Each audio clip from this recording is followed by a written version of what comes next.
የአሜሪካ ልዑካን ቡድን ወደ መቀለ እንዳይገባ በህወሓት አመራሮች ክልከላ ሲጣልበት ከፍተኛ የመንግስት ባለስልጣን ህወሓትና ሻዕቢያ የፌዴራሉን መንግስት ሊጥሉ እንደሚችሉ ማስጠንቀቂያ ሰጥተዋል። የአሜሪካ ልዑካን ወቅታዊ ሁኔታዎችን በሚመለከት ከክልሉ አመራሮች ጋር ለመመካከር ወደ ትግራይ ክልል የመግባት ፕሮግራም አስቀድመው ቢይዙም ህወሓት ለደህንነታችሁ ኃላፊነት አልወስድም ማለቱን ተከትሎ ልዑካን ቡድኑ ጉዞውን ሰርዟል። ይህንኑ ተከትሎ በህወሓት ኃይሎች ላይ አፋጣኝ የሆነ ወታደራዊ እርምጃ እንዲወሰድም አምባሳደሩ ጥሪ አቅርበዋል። በሌላ በኩል ያለ ፍላጎታችንም ቢሆን ወደ ጦርነቱ ለመግባት ተቃርበናል ሲሉ ከፍተኛ ወታደራዊ አዛዡ የጦርነቱን አይቀሬነት ጠቁመዋል። የተከበራችሁ ተከታታዮቻችን በሰዓቱ ጥንቅራችን እነዚህንና ሌሎች መረጃዎችን በዝርዝር እናስደምጣችኋለን። ለአዳዲስ ወቅታዊና ተአማኒ መረጃዎቻችን ቻናላችንን ሰብስክራይብ በማድረግ ቤተሰብ ይሁኑ።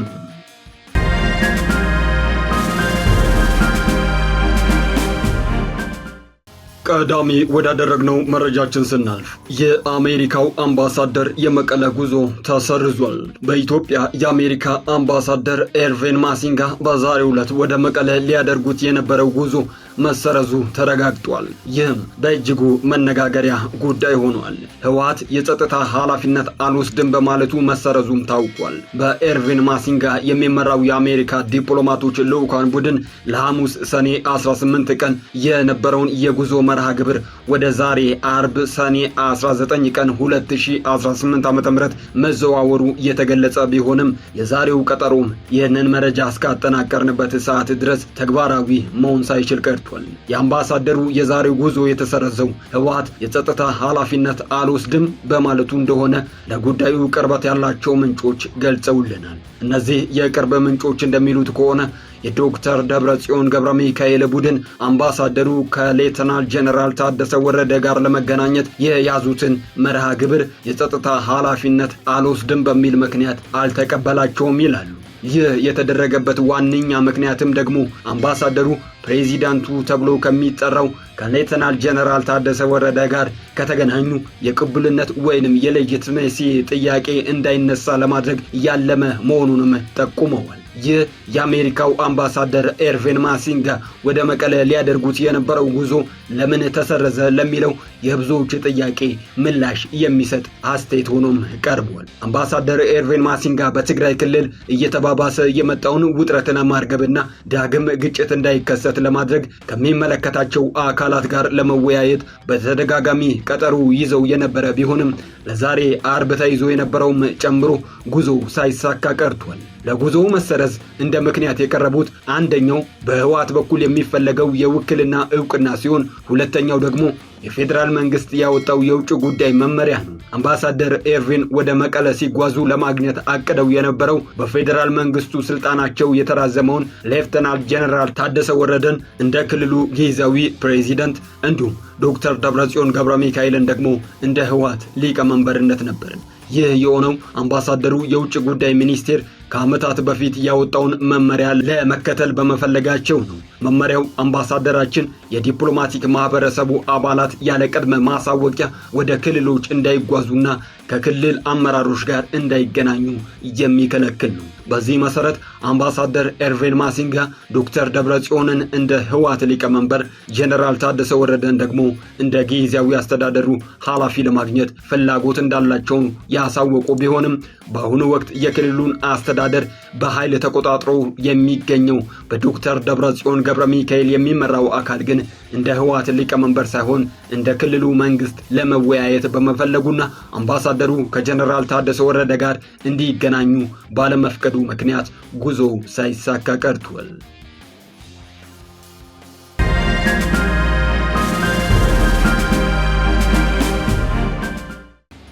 በኢትዮጵያ ወታደሮችና ታጣቂዎች ህፃናት ላይ ከ130 በላይ ከባድ የመብት ጥሰቶች መፈጸማቸውን የተባበሩት መንግስታት ድርጅት አስታውቋል። የተባበሩት መንግስታት ድርጅት እንደ አውሮፓውያኖቹ የዘመን አቆጣጠር በ2025 በኢትዮጵያ ውስጥ በ72 ህፃናት ላይ የተፈጸሙ ከ130 በላይ ከባድ የሰብአዊ መብት ጥሰቶችን ማረጋገጡን ይፋ አድርጓል።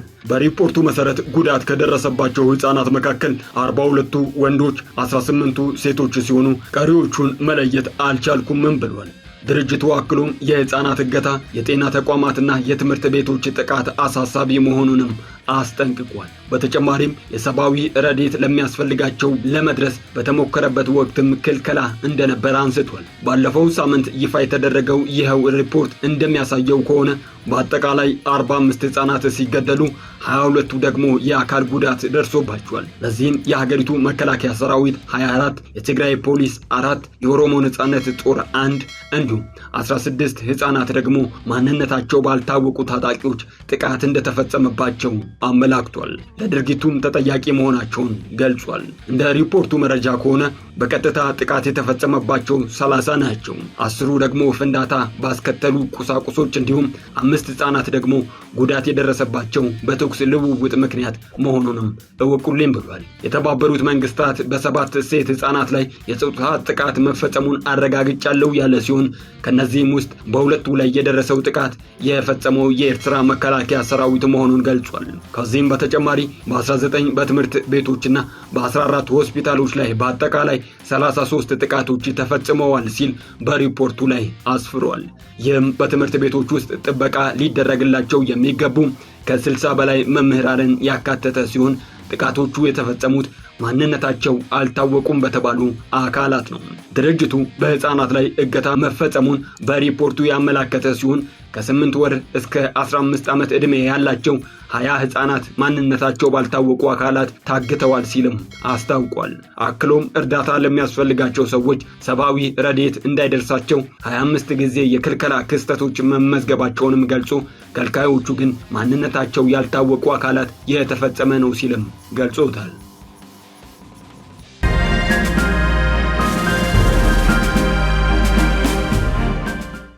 አምባሳደር ጀነራል ባጫ ደበሌ የአፍሪካ ህብረት የህወሓት እርምጃን እንዲያወግዝ ጥያቄ አቅርበዋል። በቅርቡ ጊዜያዊ አስተዳደሩን በማፍረስ ወደ ፕሬዝዳንትነት የተመለሱት ዶክተር ደብረጽዮን ገብረ ሚካኤል አሳሳቢ የተባለ አዋጅ በመላ ክልሉ ማወጃቸው ይታወሳል። ይህንኑ አዋጅ መመልከታቸውን የገለጹት በናይሮቢ የኢትዮጵያ አምባሳደር ጀነራል ባጫ ደበሌ የክተት አዋጅና የግዳጅ ምልመላ በሚል ርዕስ ባሰፈሩት ጽሑፋቸው የአዋጁ ዋነኛ ዓላማ ህዝቡን ለጠቅላላ ጦርነት መቀስቀስ እንደሆነ አመላክተዋል። ከዚህ ጦርነት ቀስቃሽ እንቅስቃሴ በስተጀርባ የራስን ጦር እንደገና ማጠናከርና ታጣቂዎችን እንደ ቅጥረኛ ተዋጊ ወደ ጎረቤት ሀገር ሱዳን ግጭት መላክ የሚሉ ግቦች እንዳሉ የገለጹት ጀነራል ባጫ የአፍሪካ ህብረትና የህወሓትን ድርጊት በአደባባይ እንዲያወግዝ ጠይቀዋል። በተጨማሪም ህብረቱ ይህ አዋጅ በአስቸኳይ እንዲሰረዝ በፕሪቶሪያው ስምምነት መሰረት የተቋቋመው ጊዜያዊ አስተዳደር እንዲመለስና የፖለቲካ ሂደቶች እንዲቀጥሉ ግፊት እንዲያደርግም አምባሳደሩ ማሳሰቢያ ሰጥተዋል። ሊፈጠር የሚችለውን አላስፈላጊ ቀውስ ለመከላከልም የአፍሪካ ህብረት አስቸኳይ እርምጃ እንዲወስድም ጥሪ አቅርበዋል።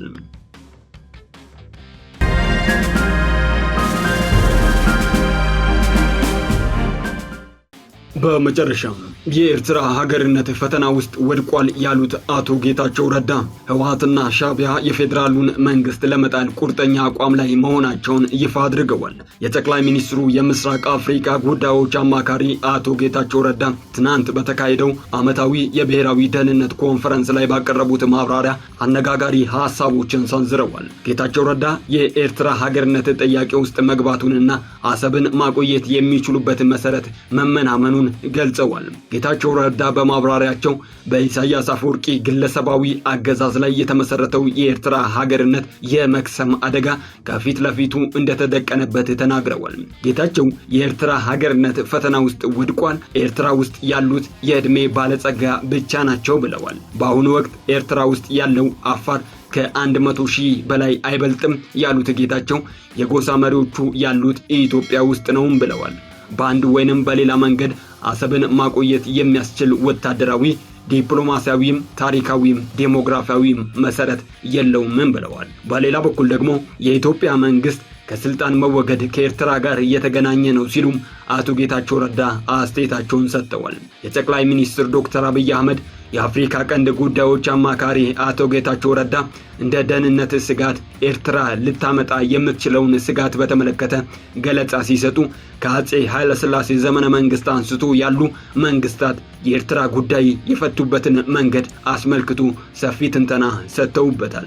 ጌታቸው ረዳ ገለጻቸውን ሲጀምሩ ባለፉት 100 ዓመታት የነበሩ የኢትዮጵያ መንግስታት የኤርትራ ጉዳይ የፈቱበትን መንገድ መሰረታዊ እንደሆነ በማንሳት ነው። መሰረታዊ ነገር በቅርቡ ጊዜ ታሪካችን ውስጥ የኢትዮጵያ መንግስታት በመምጣትም ሆነ መሄድ በመውደቅም ሆነ መነሳት ቀጥታ ከኤርትራ ጥያቄ አመላለሳቸው ጋር ተያያዥ ነው በማለትም ገልጸዋል። የአፄ ኃይለ ሥላሴ መንግስት የኤርትራን ጥያቄ ለመፍታት የሄደበት መንገድ ለውድቀታቸው የራሱ አስተዋጽኦ አድርጓል። በተመሳሳይ የደርግ መንግስት የኤርትራን ጥያቄ ለመፍታት የወሰደው እርምጃ ለውድቀቱ ትልቅ አስተዋጽኦ አድርጓል። የኢህአዴግ መንግስት የኤርትራን ግንኙነት በተመለከተ የተከተለው አካሄድም ለውድቀቱ ትልቅ ሚና ተጫውቷል ሲሉ አብራርተዋል። በእንዲህ መልኩ ከኃይለ ሥላሴ እስከ ኢህአዴግ መንግስት በኤርትራ ጉዳይ የያዙት አቋም በስፋት ያብራሩት ጌታቸው አሁንም የኤርትራ ጉዳይ የሚያዝበት መንገድ እጅግ ወሳኝ እንደሆነ ማሳሰቢያ ሰጥተዋል።